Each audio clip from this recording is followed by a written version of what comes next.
Damos una bienvenida a nuestra querida audiencia a este programa Conversando con mi pastor. Soy Juan Carlos Parra y en Monterrey, México, ahora estoy en España, pero en Monterrey, México, mi pastor Héctor Rocha. Muy buenas tardes, hora de España. Buenos días todavía, creo que es hora allí en México. Así estamos en buenos días todavía aquí en México, una diferencia de 7 horas. Un placer saludarte, Juan Carlos, y qué bueno que estás en casa, literalmente en casa. Literalmente, así es, desde casa, por la facilidad que nos da esto del Zoom, esto de las tecnologías, pero sabemos que hay una audiencia que nos sigue tanto en podcast, en YouTube, en abierto, en radio, en televisión, vida, en las redes sociales. Y si quieren interactuar con nosotros, pues podéis mandarnos un WhatsApp en el 678-711-683 con más 34, si lo haces desde fuera de España, 678-711-683. Puedes sugerirnos temas y también opinar o escribir en el chat de las redes sociales, de YouTube, del podcast, interactuar con nosotros, comentarnos qué te parecen estos programas y, como digo, pues lanzarnos ahí el guante de algún otro tema que te interese. En este caso, llevamos ya un par de programas hablando de aprender a vivir en el reino de Dios. Y Héctor, yo tenía un versículo en mente para comenzar en este día, que lo habíamos mencionado justo en el programa anterior y que la verdad es una joya, pero yo lo aprendí de ti, lo aprendí precisamente de una o dos predicaciones tuyas. Es Lucas capítulo 1, donde dice, allí es la profecía de Zacarías, y dice, para hacer misericordia con nuestros padres y acordarse de su santo pacto, Lucas 1:72, del juramento que hizo Abraham, nuestro padre, que nos había de conceder que librados de nuestros enemigos, sin temor, le serviríamos en santidad y en justicia delante de él todos nuestros días.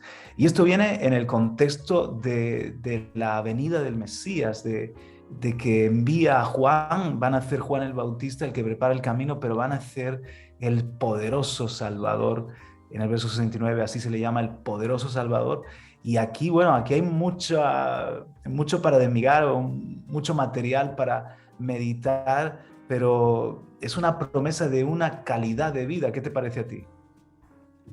Bueno, aquí definitivamente para mí tiene esto una de esas palabras que en lo personal yo he tomado como, pues, puedo decirlo con mucha frecuencia, como cosas ancla en mi vida que me recuerda, que me da un panorama, en forma general de lo que es la vida y lo que es los propósitos, lo que hace el reino o lo que quiere hacer el reino entre nosotros. Definitivamente el pasaje es preciosísimo. Hay que entender que es una profecía que, como tú mencionas, el sacerdote Zacarías expresa después de años de silencio, varón. O sea, entendamos que no había, como vemos y dice la escritura, en esos días no había mucha palabra. Un Zacarías, una Elizabeth empiezan a vivir una vida diferente. Hay un rompimiento, hay un cambio de paradigma, se rompe el silencio. Y siempre me ha gustado mucho la ocasión cuando está Zacarías, dice la palabra, que está ministrando conforme le tocaba, ¿verdad? De esas cosas que son las casualidades de Dios, y de repente se le aparece a alguien y dice, tu oración ha sido contestada. Y yo me pregunto, ¿y cuál de todas? Pues si tengo muchísimas oraciones, ¿cuál de todas?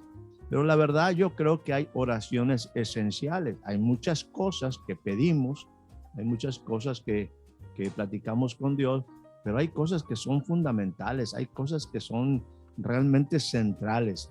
Y bueno, una oración central para un hombre como Zacarías, aún para una mujer como Elizabeth era pues que no tenían una descendencia. Y te digo, podemos pedir muchas cosas, pero hay cosas que son, insisto, esenciales para nosotros y para ellos. En ese momento era ese punto, ¿no? De ser de tener una respuesta clave. El proceso lo conocemos y ahora está el nacimiento de Zacarías, de Juan, ¿verdad? El nacimiento ya de Juan, y la boca de Zacarías se abre y lleno del Espíritu Santo emite una profecía que es impresionantemente, para mí, tiene muchas cosas que extraerle, ¿no? Dejaría al principio el siguiente, ¿no? Cuando dice al inicio de esta profecía, dice: bendito el Dios de Israel, que nos ha levantado un poderoso Salvador en la casa de David, su siervo.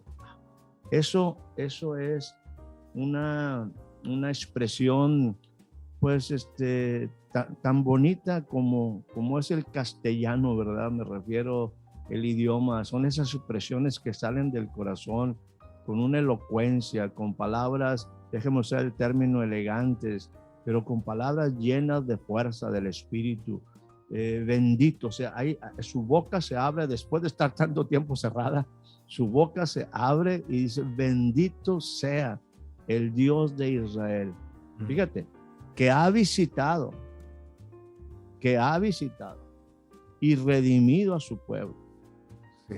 O sea, dos cosas bien fundamentales: visitado y redimido a su pueblo. Dice: y nos levantó un poderoso Salvador. Un poderoso Salvador. Y algo que dentro de todas esas palabras me gusta mucho, algo que es sumamente fundamental entenderlo. Dice: en la casa de David, su siervo. Yo creo, dejando un primer punto por aquí, creo que todos nosotros necesitamos que se levante un poderoso Salvador. ¿Me gustaría que se levantara en la nación? Sí. ¿Me gustaría que se levantara en las naciones del mundo? Sí. ¿Me gustaría que se levantara en la ciudad? Sí. ¿Me gustaría que se levantara en mi comunidad? Sí. Me gustaría. Pero qué precioso es que se levante en mi casa. En mi casa. El problema de nosotros, la iglesia, es que en muchas ocasiones queremos que Dios se manifieste en la iglesia, pero el problema es que Dios, o lo fundamental es que Dios se levante en nuestra casa, donde vivimos la vida diaria. Y me gusta mucho en la casa de David, su siervo. En la casa de David, su siervo. El Señor quiere definitivamente levantarse en nuestras casas, en nuestras vidas, en nuestra vida cotidiana. Hago un paréntesis ahí para que sigas con el pensamiento, pero dentro de estos programas la audiencia pues está conociéndote también y sé que muchos ya saben que vuestro ministerio en Monterrey se llama Yo y mi casa, pero sería interesante que nos recuerdes cómo fue que el Señor os dio ese nombre o la motivación para, de tantas formas que puede llamarse un ministerio o una congregación, que escogisteis Yo y mi casa. Bueno, es que me metes en un problema, ¿cierto?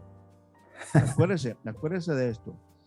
Déjeme compartirle un principio que yo siempre lo he creído. Una señal de señorío, hablando de reino, una señal de señorío es que uno tiene la autoridad de nombrar lo que a uno le pertenece como uno quiere. ¿Sí? Esa es una señal de señorío. Te doy los principios. Una señal de señorío en el primer Adán, en el Génesis, uno de sus grandes trabajos era darle nombre a los animales y ponerle nombre a todas las cosas que él ahora estaba experimentando. Era una manera de mostrar señorío. Esta responsabilidad a mí se me hace muy interesante y bromeo con ello. Yo no tengo la menor duda en que tuvo la capacidad de ponerle, si entendemos el número de especies animales que hay y darle los nombres, o sea, pues era muy fácil quizás darle el nombre a algo, quizás es darle el nombre a pues a muchísimas maravillas y bestias y animales en el mar y todo ello. El nombre era fácil dárselo. Acordarse de cómo le dijo a la primera era algo difícil, o sea, se requería sabiduría. En ratos aquí en casa nosotros teníamos 3 hijos, y cuando le llamas a uno y empiezas a decirle todos los nombres porque no te acuerdas de 3, ¿no? Imagínate cuando en un momento ahí ese primer Adán ve a la jirafa, le dice jirafa y luego la vuelve a ver, ¿cómo le dije a esta? O sea ese hombre era sabio, era inteligente, era una señal de señorío. Tú sabes también, el segundo principio lo puedes encontrar en Génesis capítulo número 5, versículo 1, dice, y Dios creó varón y hembra, y Dios los llamó Adán. Dios los llamó Adán. Capítulo número 5, versículo 1, ahí del libro de Génesis. ¿Por qué? Porque en ese momento, en ese instante, Dios era soberano. En este caso, sería el versículo 2 del capítulo número 5. Uh-huh. Dice, varón y hembra los creó. Varón y hembra, está haciendo, tú sabes, el capítulo 5 es como una recopilación de los primeros cuatro capítulos de Génesis. Y dice, varón y hembra los creó. ¿Quién los creó? Dios. Varón y hembra. Y los bendijo. Y llamó el nombre de ellos Adán. Adán. Sí. O sea, señal de señorío es que Dios es Señor de ese hombre, de esa mujer, de la creación. Ese hombre y esa mujer reciben ambos, los dos, reciben el nombre de Adán. Adán. ¿Quién pone el nombre? El que los creó, el que está como Señor. Al punto así como un paréntesis, en una casa donde Dios reina, solamente hay un hombre y una mujer, y los dos son delante de Dios uno solo, hasta una sola carne. Cuando Dios crea al hombre, le da una autoridad sobre todo lo que es la creación. Y una de las funciones como autoridad de señorío es darle el nombre a los animales, y es lo que él hace a las plantas y a todo. Esa es su responsabilidad porque es Señor. ¿Cuándo aparece, por ejemplo, Eva? Cuando después de la caída hay una transición, y ahora dice, mujer, por lo que ha pasado, por lo que ha sucedido, ahora tu marido se va a enseñorear de ti. Y dice, en ese señorío, el hombre le da a su mujer el nombre de Eva. ¿Sí? Entonces estamos hablando de señorío, estamos hablando de autoridad, y estamos hablando de una práctica fundamental en lo que es el señorío. Una vez dicho esto, y no estoy sacando de la vuelta a lo que me preguntaste, creo que uno de los problemas de la iglesia, y quiero decirte con mucho respeto, entendiendo que hay mucha gente pues que ve los programas, que se expone a este tipo de cosas, pero yo hago y comparto lo que yo creo, lo que Dios me ha enseñado. Uno de los problemas de nosotros la iglesia es que le ponemos el nombre a algo que no nos pertenece. El problema es que el hombre se ha enseñoreado de la iglesia y le pone el nombre que quiere.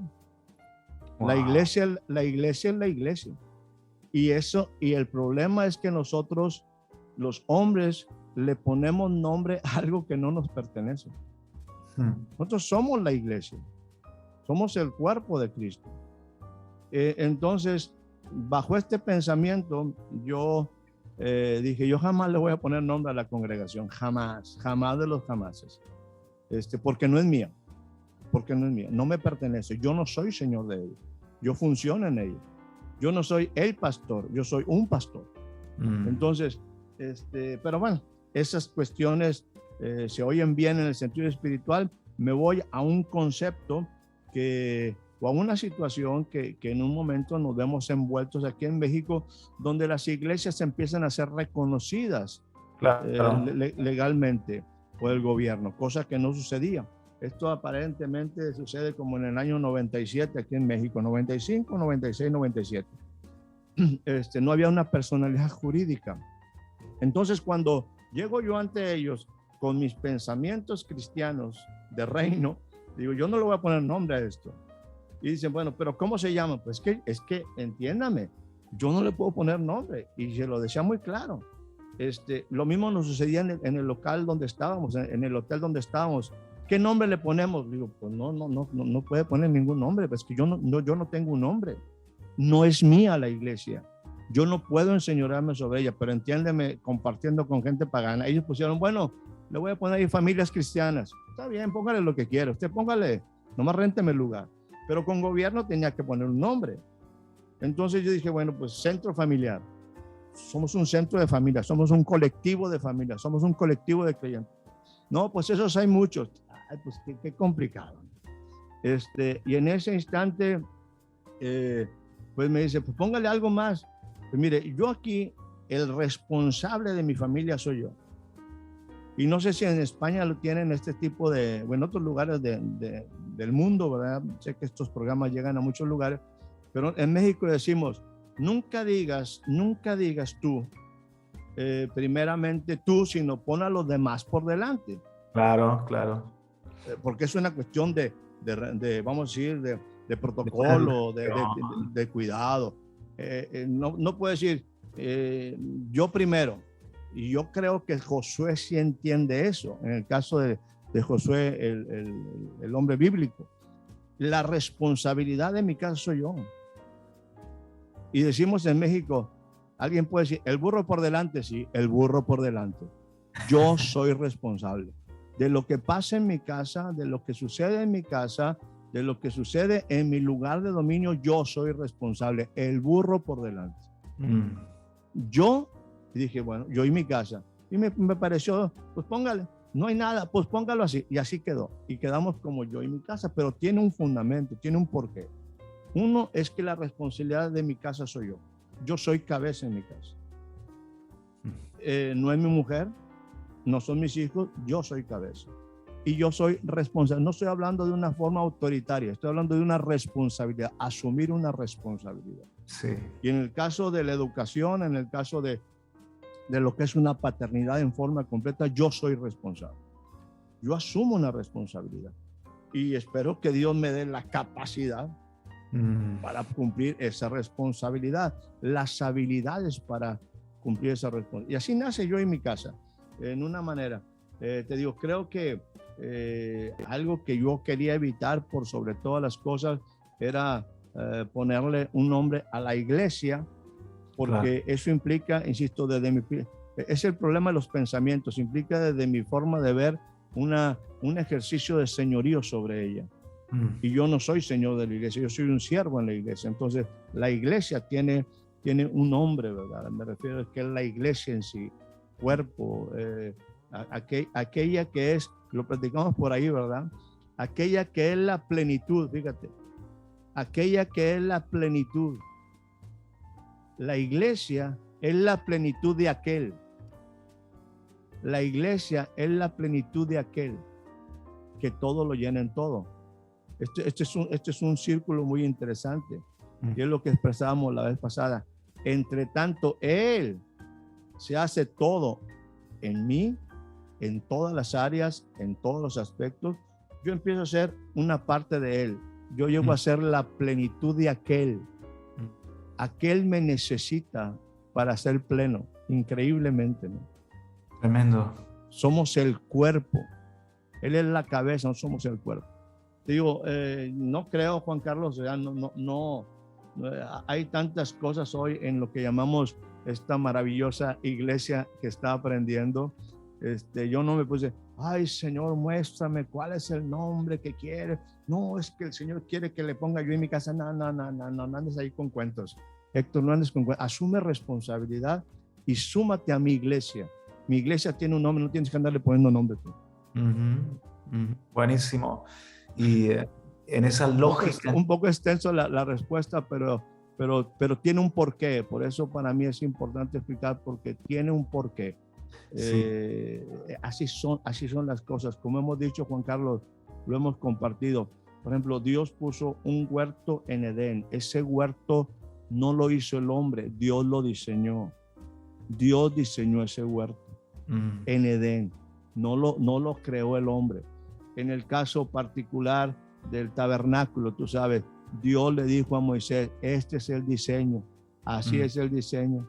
No le pongas otro color, no le pongas otro sabor, no le añadas nada, este es el diseño. Según el pasaje de Ezequiel, aquí está el diseño del templo, aquí están las medidas. Según en el caso de Noé, aquí están cómo será el arca que tú vas a hacer. No le pongas nada, o sea, nosotros podemos hasta duplicarlo con porque están las medidas, las formas precisas. Y yo digo, bueno, si Dios le dio un modelo al primer hombre, al primer Adán, si Dios le dio un modelo a Moisés en el sentido del tabernáculo, si Dios le dio un modelo a un Noé en cuanto al arca, si Dios le dio un modelo de cómo sería el templo a un Ezequiel, me refiero en Revelación, ¿tú crees que va a dejar la iglesia en manos mías para que yo le ponga como yo quiera, para que yo la haga como yo quiera? Por supuesto que no. Lo que pasa es que hemos sido medios, y me hablo de mí mismo, medios complicados en pensar que Dios está esperando ayuda mía. Lo que está esperando es que yo sea capaz de entender sus diseños y sus formas. Sí, y dice ahí en Ezequiel, cuando está mostrando el diseño, ¿no? Y luego viene la gloria de Dios a llenar esa casa.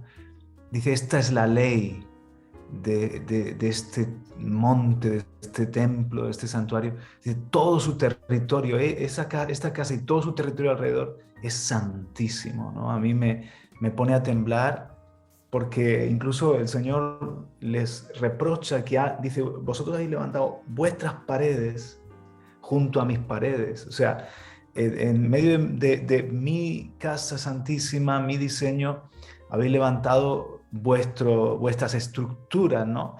Y es fácil, ¿no? Ahora soy pastor y tengo unas responsabilidades dentro de la iglesia, y es fácil a veces hacer lo que otros hacen, sumarte a la moda, dejarte llevar por ciertas inercias.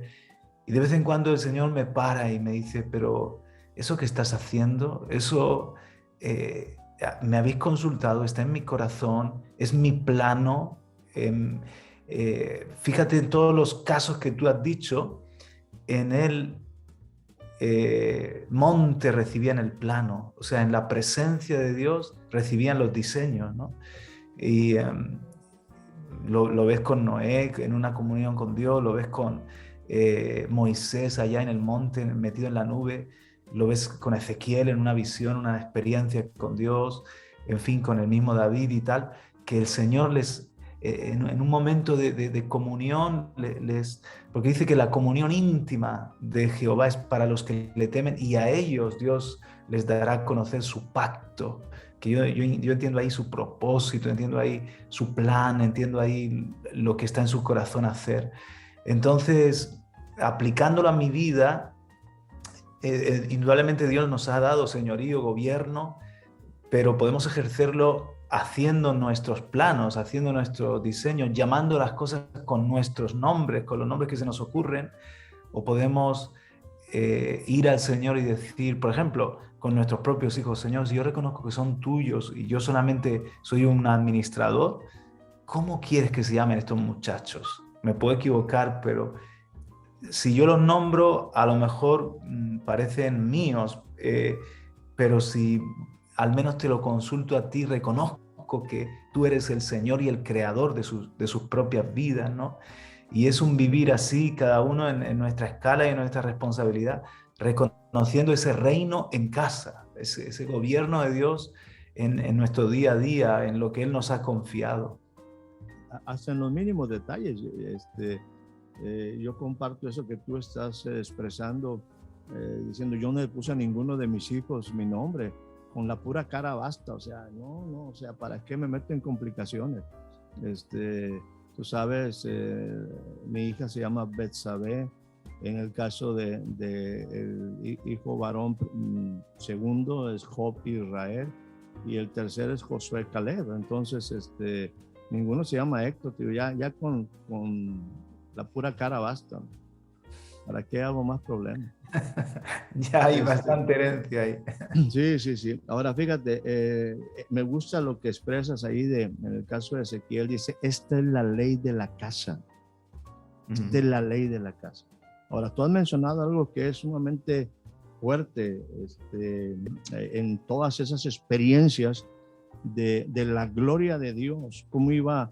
¿Cómo se llegó? ¿Cómo se fue y cómo llega? ¿Cómo se fue y cómo llega? El que es la gloria de Israel.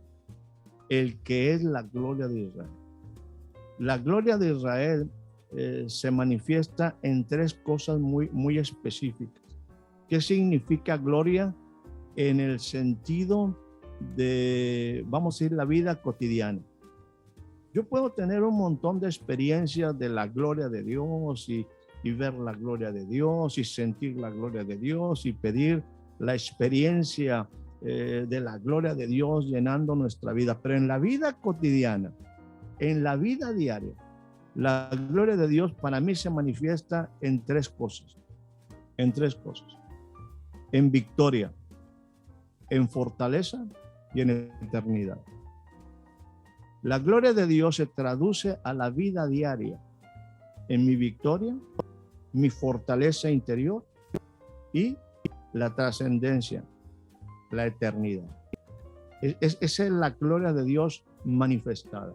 Ahora, hay un momento y tenemos que entender esto. En el caso de la expresión que hace Samuel a un Saúl en su caída, el que es la gloria de Israel, el que es la gloria de Israel, te dice, y bueno, viene una situación complicada. Vamos, usted es desechado y será su reino a otro. Palabras más, palabras menos, ¿no? A un hombre que tenga su corazón. Pero, por ejemplo, tú ves ahora el que es, aquel en el cual habita corporalmente toda la plenitud de la deidad. Jesús, en los tiempos de Jesús es la gloria de Israel manifestada. Amén. Entonces, en él está la plenitud de la deidad, la gloria de Dios, o sea, lleno de gracia y de verdad. Acuérdate de esto que he compartido en muchas ocasiones. El problema de la iglesia es que está llena de gracia sin verdades. Y en un momento, la gracia sin verdades es una desgracia. ¿Sí?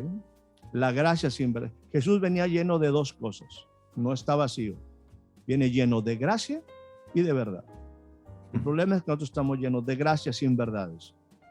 O verdad sin gracia también podría ser. Es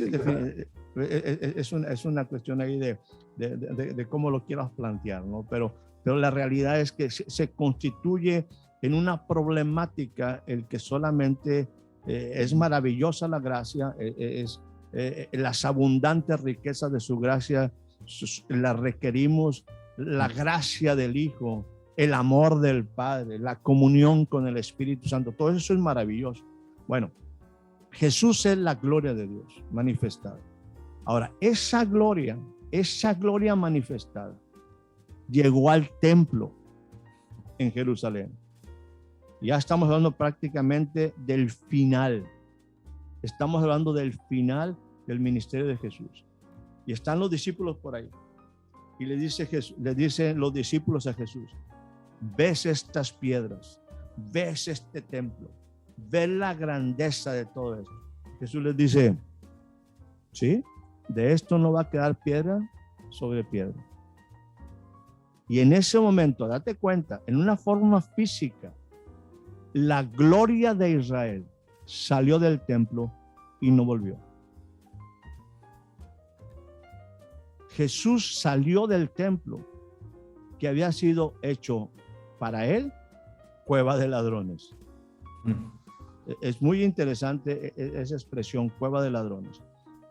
Y en ese momento, la gloria de Israel, así como tú ves que y nos impacta cómo llega la gloria y cómo se va la gloria, por ejemplo, en el relato de Ezequiel, y cómo en muchos lugares, en muchos momentos, me refiero cuando el templo de Salomón, que llega la gloria de Dios. Bueno, Jesús es la gloria de Dios. Claro. Y entró al templo.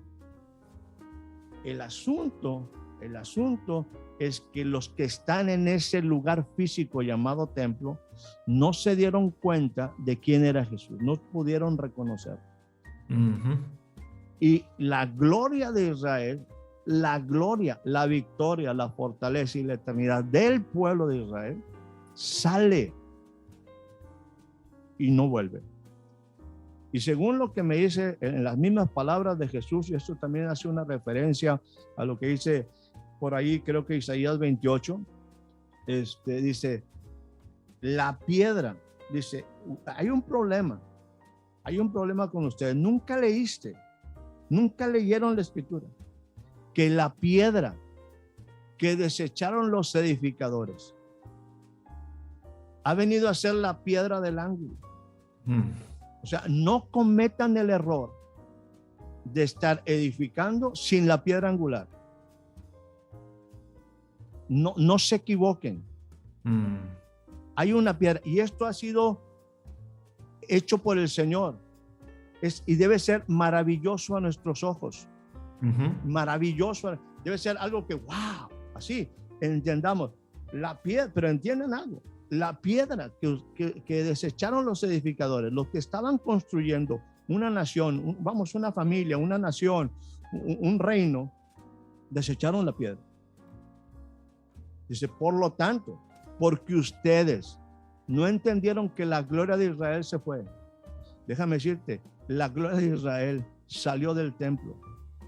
Dice, por lo tanto, esto que ustedes cometieron como grande error, ahora, esta gloria va a ser dada a otro pueblo que haga las obras.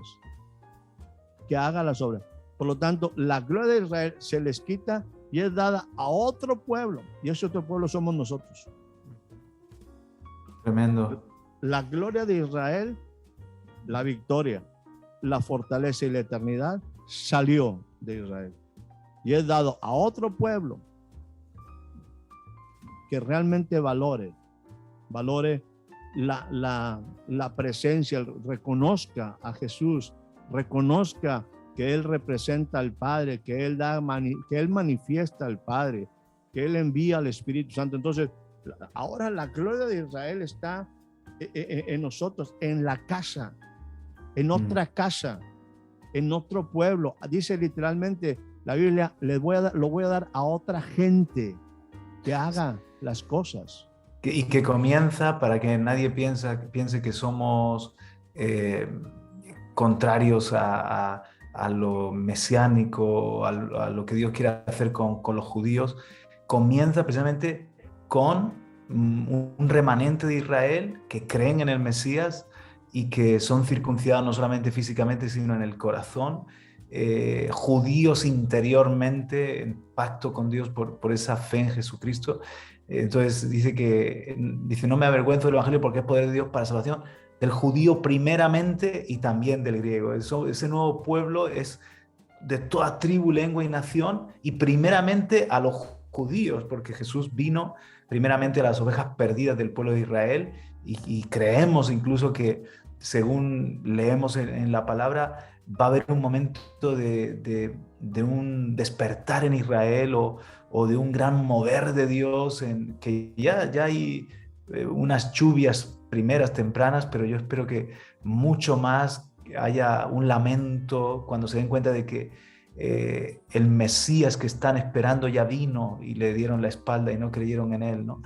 Pero esto es maravilloso porque ahora los gentiles también somos parte de esa casa, como tú dices, de esa gloria, de ese pueblo, y somos injertados de tal forma que nos sentimos como herederos de todas esas promesas y de ese pacto que, volviendo aquí a Lucas capítulo 1, comienza diciendo eso, dice que Dios le dio misericordia y el pacto hecho a Abraham, la promesa, el juramento hecho a Abraham, cumplido a través de Jesucristo. Y entonces habla de varias cosas aquí. Dice, librado de nuestros enemigos, 1, sin temor les sirvamos, 2, en santidad y justicia, 3, delante de Él, 4, porque eso habla de vivir delante de Él en su presencia, todos nuestros días, 5, o sea, qué promesa tan, lo abarca todo de alguna manera. Ahora, eso, si tú te das cuenta, en el versículo previo, si mal no me acuerdo, en el 73, dice, a fin de concedernos. Es la obra de su gracia. Así es. Es una concesión. Es donde yo tengo que tener un entendimiento, una revelación de que es la acción donde la gracia de Dios, donde el amor de Dios fluye sin restricción, sin obstáculo, a fin de concederme algo, a fin de concederme algo. Vuelvo rápidamente, pero para tocar lo que mencionas del 74-75 de Lucas 1. Dice, pero para cerrar el punto del primer versículo, y nos levantó un poderoso Salvador en mi casa, en mi casa. Yo necesito un poderoso Salvador en mi casa, en mi vida diaria, en mi vida cotidiana, en mi día a día. No necesito solamente un poderoso Salvador en la reunión de la iglesia. No necesito un poderoso Salvador en mis reuniones, que en algunos casos pueden tener diferentes matices. No, yo necesito un poderoso Salvador en mi vida. Lo necesito en mi casa. O también a veces pensamos en Salvador y que nos ha perdonado los pecados y nos da la vida eterna, pero el nombre de Jesús, que es Salvador, que es salvación, es para ser el salvador de mis temores también, y el salvador de mis miserias, el salvador de un divorcio, sigue siendo el salvador de cuando me estoy hundiendo, como Pedro, sálvame, Señor, cuando se hundía en las aguas y le extendió la mano. Entonces, el Salvador sigue salvando y yo necesito esa salvación continua, ¿no? Y el Señor sabe librar. Y el Señor tiene la capacidad de librar. Pero fíjate, una cosa que a mí me gusta mucho es, dice, en la casa de David. Y David era un siervo. David era un hombre frágil, vulnerable, imperfecto. Y ahí es donde se requiere un poderoso Salvador. Acuérdate, la palabra Salvador tiene que estar ligada forzosamente a señorío. Si no, si nos vamos a la confesión que también mencionábamos la vez pasada, yo confieso que Jesús es mi Señor. Es una cuestión de señorío. Y entonces el Señor, ese Señor de luz, es el que me libra del reino de las tinieblas y me salva de las consecuencias del pecado. Entonces, al decir Salvador, está ligado forzosamente al Señor. Es una cuestión de señorío. Sí, porque en Zacarías era sacerdote y entendía perfectamente cuando el Espíritu lo llena y lanza esta profecía. En el original dice, nos ha levantado un cuerno de salvación. Claro. Y para en el pensamiento hebreo, al pensar en cuerno de salvación, pensaban en cuando se ungía a un rey, cuando se ungía a un profeta. El cuerno de salvación habla del poder de un toro, de un carnero. El cuerno habla del poder, pero también era el instrumento de ungir a los ungidos. O sea, es profetizando la venida del Mesías. Ese Salvador es el rey, es el ungido. el sumo sacerdote, nuestro príncipe. Sí. Ahora, fíjate, lo que estás hablando, todo es una tipología de muchas cosas. Sí, no estoy en lo más mínimo, Dios nos libre de estar hablando en contra de Israel. Pero la iglesia tiene otra dimensión superior. La iglesia tiene otra responsabilidad. La iglesia está en otro espacio diferente, en otra dispensación, en Claro. otro, tú sabes, dispensación es un regalo de tiempo, un regalo de espacio, un dispensar gracia, en este caso muy particular. El problema es que nosotros seguimos, yo creo que en alguna ocasión yo lo platiqué contigo. Por ejemplo, si yo me voy a ese pueblo amado, Israel, si tú y yo nos vamos a Hebreos, como también en un momento ahí en el libro de Isaías, voy a hacer una comparación ahí rápido, un enlace rápido. Dice, todo es hablando del Padre, es hablando de Dios. Dice, constantemente he estado, permíteme parafrasear, volcando mi corazón a un pueblo loco y extraviado. Y en el caso, por ejemplo, de Hebreos, dice, Dios levanta, ahorita mencionaste el caso de un sacerdote a favor de los hombres, dice, un sacerdote débil como ustedes, a fin de que se muestre, vamos a decir, prudente, a fin de que se identifique con ustedes, un pueblo que es ignorante y extraviado. Entonces, el ser humano, o sea, Dios no se equivocó al escoger a Israel. Escogió a Israel de una manera muy, muy especial, muy, muy sabia, para que podamos identificarnos con él. Jamás podremos señalar a Israel en una manera negativa. Simple y sencillamente estamos hablando de Israel en la realidad del ser humano, un pueblo que es loco, ignorante, extraviado y bailador. Todo lo quiere arreglar con baile, con fiesta. Todo lo quiere arreglar con fiesta. Es un pueblo necio. Son hombres y mujeres necias, como yo. Exacto. Es un pueblo ignorante de los principios, como yo. Y todos queremos arreglarlo con baile, con fiesta, sin entender. Por ejemplo, yo algunas veces he utilizado, y perdóname, pero tú sabes que soy incisivo en este tipo de cosas. Nosotros queremos arreglar con oración lo que no fuimos capaces de construir con obediencia. Ay, ay, ay. A ver, repite eso. Nosotros queremos arreglar con oración lo que no somos capaces de construir con obediencia. ¿Sí? Todo lo queremos arreglar con oración. Cuando yo no fui capaz de construir conforme a lo que es la piedra angular, una piedra probada, de cimiento estable. O sea, todo quiero arreglarlo con oración cuando no he sido capaz de construir, de edificar con obediencia.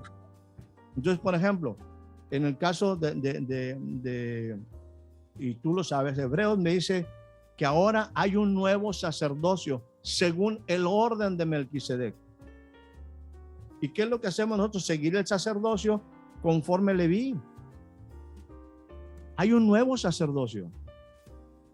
Entonces, seguimos imitando insisto, porque a lo mejor está en nuestra naturaleza, nos sale más fácil imitar al pueblo loco, ignorante, extraviado, necio, que ir al nuevo sacerdocio. Hay un nuevo sacerdocio, no conforme la ley, no conforme la tradición, no conforme la genealogía. Hay un nuevo sacerdocio. ¿Y cómo seguimos construyendo nosotros el sacerdocio? En base al modelo de Leví. Sí, recuerdo ahí lo que menciona el apóstol Pablo en 2 de Corintios capítulo 3, cuando está hablando de la gloria del nuevo pacto. Dice que somos ministros competentes de un nuevo pacto. Y dice, la gloria de aquel otro pacto, que tenía gloria, pero se acababa, era un pacto, un ministerio de muerte, porque recordaba a los hombres la ley recordaba a los hombres que son pecadores y por lo tanto están bajo una muerte y nos conduce entonces a la vida, a Cristo. Dice Pablo, ahora nosotros somos ministros del Espíritu, de un nuevo pacto que imparte vida, con una gloria que no se acaba, que no se apaga, una gloria superior, ¿no?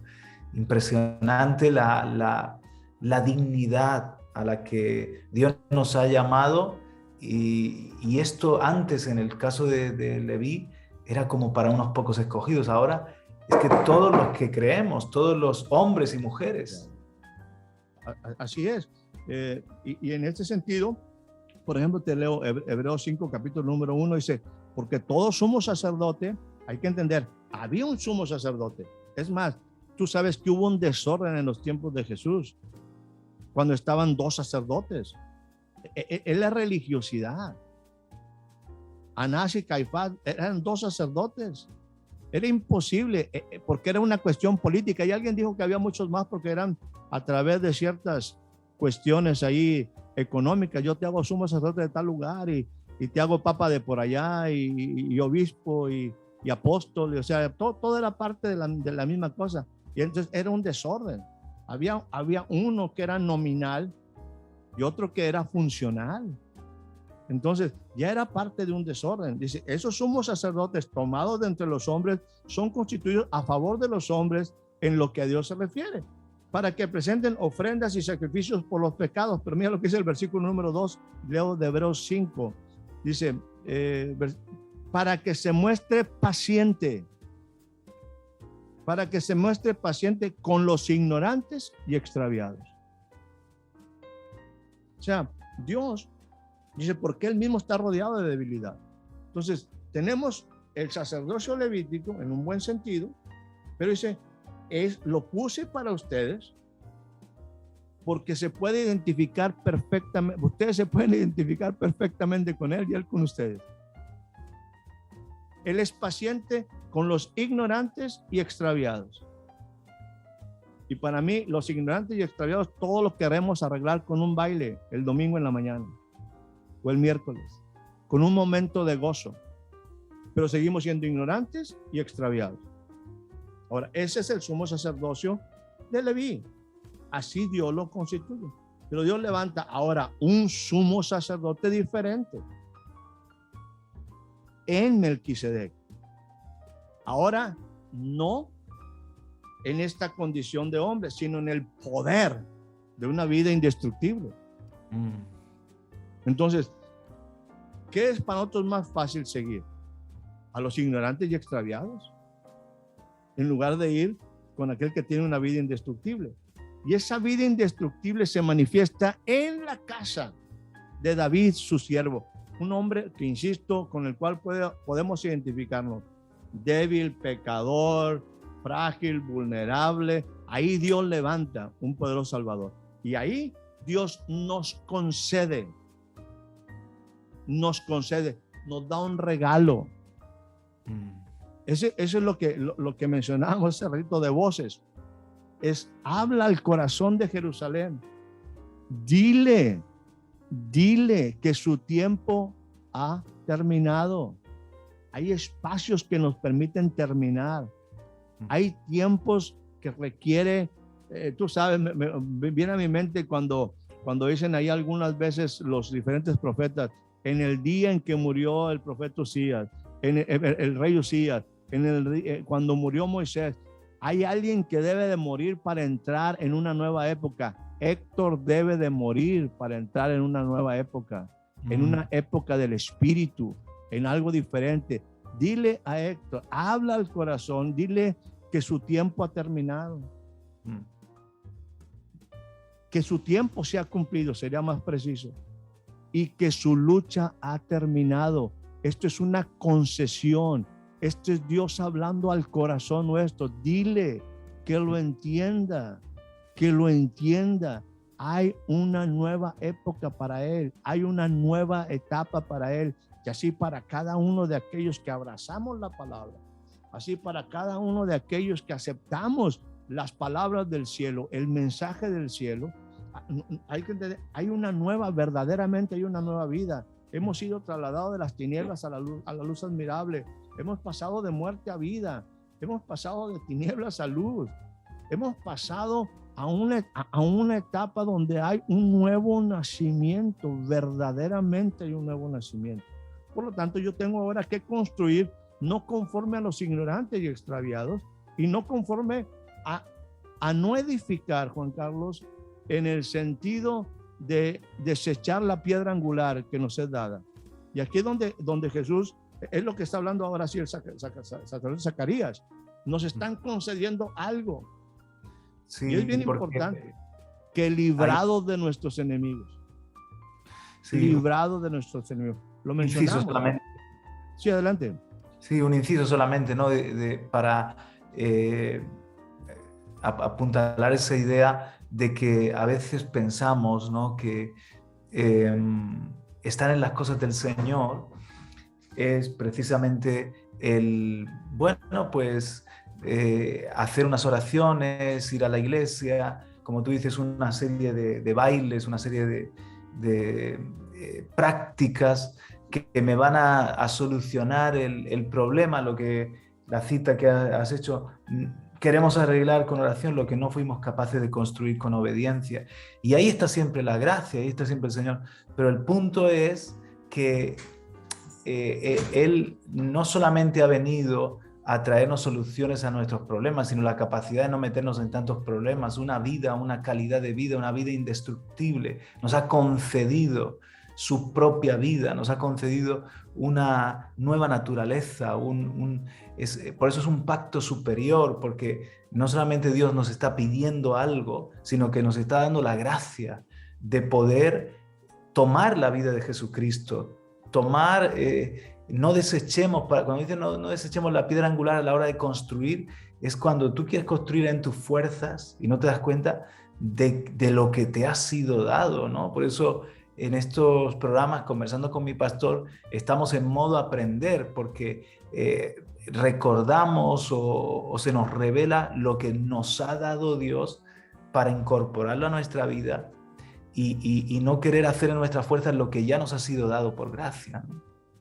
Ahora, lo primero que Dios, lo mencionamos en el caso de un Nabucodonosor. Nabucodonosor dice de repente: oye, ya estoy aquí en un punto, mira mi palacio, mira mi grandeza, pero en ese momento de él se espera una responsabilidad, que cumpla un propósito.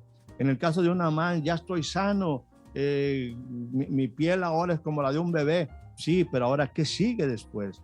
En el caso de David, estoy en mi casa, porque Dios me ha dado reposo de mis enemigos. Estoy como rey. No por mi favor, Dios me ha puesto en una posición importante. Dios ha restaurado mi dignidad. En el caso de Nabucodonosor dice, y me restauró mi dignidad. Esto es mi posición de hijo y también mi función de hijo como siervo. Ahora, todo esto Dios lo hace a fin de concedernos. O sea, Dios levanta un cuerno de salvación, un poder, hace algo y lo pone en la casa de un hombre, insisto, y lo he mencionado 2 o 3 ocasiones, frágil, vulnerable, débil, pecador. Ahí Dios levanta un poderoso Salvador a fin de concederme que yo empiece a ver cómo mis enemigos, cómo soy librado de mis enemigos, para que viva sin temor. Esa es una de las cosas que afecta mucho al hombre.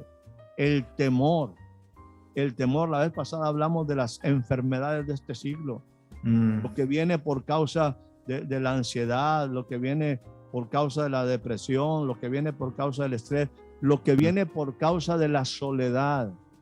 Y Dios está con nosotros en la casa, a fin de, para que sin temor, esa era una de las cosas que hablamos también, atraer estabilidad, confianza, seguridad. Mi casa es un lugar de seguridad, es el lugar donde yo pertenezco, es el lugar donde está la fuente de mi origen, es ese lugar donde estoy en el corazón del Padre, es ese lugar donde puedo ser recreado, y esto es clave, porque es como decíamos lo de Jueces también por ahí. El problema de la inestabilidad es que en esos días no había rey en Israel. Cada quien hacía lo que bien le parecía. Bueno, ahora no. Ahora Dios pone un rey, un señor, un salvador en mi casa y me concede, me da la gracia, me da el favor, actúa a favor mío, me fortalece, me protege, me da seguridad para quitarme el temor. ¿Para qué? ¿Para que haga mi vida como yo quiera? Por supuesto que no. A fin de que yo ahora pueda servirle en santidad y en justicia. No el miércoles y el domingo, no el martes y el domingo, no el jueves y el domingo, sino todos los días de mi vida.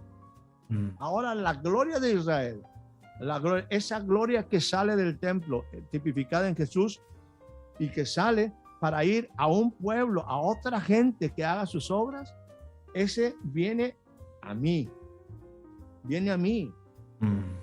y hace morada con el Padre en mí. Es algo que en un momento siempre yo lo he compartido, ¿no? Porque yo creo que Salomón entendió cuando hizo el templo por ahí, ¿verdad? Maravilloso, suntuoso, una de las 7 maravillas también del mundo antiguo. Lo mencionábamos, los jardines colgantes de Babilonia, el mausoleo de Halicarnaso, el coloso de Rhodes, todos esos. El templo de Salomón era una maravilla. Y Salomón, para él es complicadísimo entender, porque aunque hace algo muy suntuoso, muy elegante, muy bonito, muy majestuoso, para él es difícil. Dice, ¿cómo va a suceder? ¿Cómo va a suceder? Porque también tenía el corazón de lo que quizás el papá hablaba por ahí, David, cuando hablaba acerca de Dios. ¿Cómo será posible que el Dios que ciertamente en el cielo tiene su trono y que la tierra es estrado de sus pies, pero será posible que Dios se meta en ese templo? Y Dios se metió. Y hubo una experiencia maravillosa. Dios llenó con su gloria ese templo. Ahora explícale a Salomón que el mismo Dios que para él, en ese concepto de un gran Dios, no del Dios de la Semana Santa, no del Dios de la Navidad, no, el Dios que es Señor del cielo y de la tierra, ese que tiene el cielo por su trono y la tierra por estrado de sus pies. Explícale a Salomón que se metió en el corazón de Juan Carlos, que se metió en el corazón de esos que nos escuchan, que escogió la casa de Héctor, que escogió la debilidad de Héctor, que escogió la vulnerabilidad de Héctor, que escogió lo peor para mostrar su gloria y hacer de nosotros morada. Yo creo que Salomón no entendería lo que estamos hablando. Tremendo, ¿no? Y me estoy acordando de esa vez que el predicador, no me acuerdo ahora si fue Wesley o Spurgeon, pero que visitó a un granjero y tenía dentro de el fenómeno extraño de dentro de su granja y de su gallinero, tenía un águila que había sido criada como gallina, ¿no? Y entonces se empeñó aquel predicador en subir a lo alto del granero y lanzarla, con el peligro que eso conllevaba, lanzarla al aire. El granjero decía, pierde cuidado, no va a volar, porque en su mentalidad es gallina, aunque realmente es un águila, en su mente es gallina.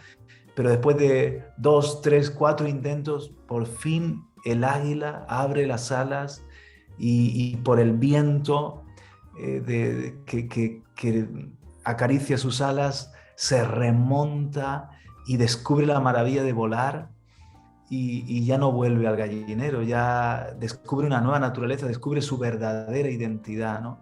Creo que es una experiencia que todos necesitamos tener, porque se nos puede revelar que ya no somos gallina, que somos águila, y seguir en el gallinero y seguir viviendo como gallinas. Y necesitamos esa fuerza del espíritu y necesitamos el comenzar lunes, martes, miércoles, a andar en el espíritu, en esa nueva vida y remontarnos a lo que Dios nos ha llamado verdaderamente, que no es a estar solo picoteando aquí abajo, sino nos está llamando a sus alturas, a ser en definitiva como Solo estoy viendo el león detrás de ti, ¿no? Solo con 2 animales se comparó el Señor, y 2 animales que son reyes dentro de el león, que es rey dentro de los mamíferos, y dentro de las aves el águila, ¿no? Dios nos ha llamado a reinar, y ese es nuestro tema, aprendiendo a reinar. Fíjate, Héctor, que se nos ha ido el tiempo, y debemos en 3, 4 minutos darle una conclusión, un cierre a lo que hemos hablado, algo práctico con lo que podamos quedarnos. ¿Tú qué dirías? Bueno, pues creo que sería interesante en ese modo aprender, el memorizar. Creo que ayuda mucho estos versículos 74, 75 y una partecita de 73, concedernos que es importante ello, y dejarlo ahora en modo aplicar. O sea, yo diría que en este sentido, mis amados, crean que Dios quiere hacer algo maravilloso. Esto debe ser maravilloso en nuestros ojos. Que Dios quiere levantar en mi casa, un poderoso Salvador. Lo quiere hacer en tu vida, lo quiere hacer en tu corazón, lo quiere hacer en tu casa. Damos gracias a Dios por las experiencias que vivimos en el colectivo, en la asamblea llamada iglesia. Pero yo necesito que el Salvador se levante en mi vida diaria, en mi vida cotidiana, en mi día a día, en mi hora a hora, cuando estoy enfrentando las diferentes cosas. Y ahí Dios levanta un poderoso Salvador, nos lo concede para que nosotros, al dejarle actuar, lo que va a hacer es quitarte tus enemigos, librarte de tus enemigos, para que estés sin temor, a fin de que entiendas que hay un propósito grande para tu vida. Gloria a Dios. Librados de nuestros enemigos, sin temor les sirvamos en santidad y justicia delante de Él todos nuestros días. Te agradezco muchísimo este ratito de conversar, y bueno, esto ya sería el 4º programa. Vamos a por un 5º, y así hasta que el Señor nos permita. ¿Tú crees que viene muy, muy pronto, o crees que todavía tenemos tiempo de hacer algún programa más? Mira, Juan Carlos, yo te he dicho algo que, como buen mexicano, no hablo de los demás. Yo estoy seguro, de algo estoy seguro. Si la venida del Señor dependiera de un mexicano, de un religioso cristiano, de un hombre sin obediencia, quién sabe cuándo vendría. Pero el Señor no es ni mexicano, no es cristiano. Él obedece al Padre, y Él va a venir a tiempo cuando le den la obediencia, cuando le den la orden. De otra manera, si fuera uno como yo, te diría que quién sabe cuándo irá a venir. A lo mejor se retrasa.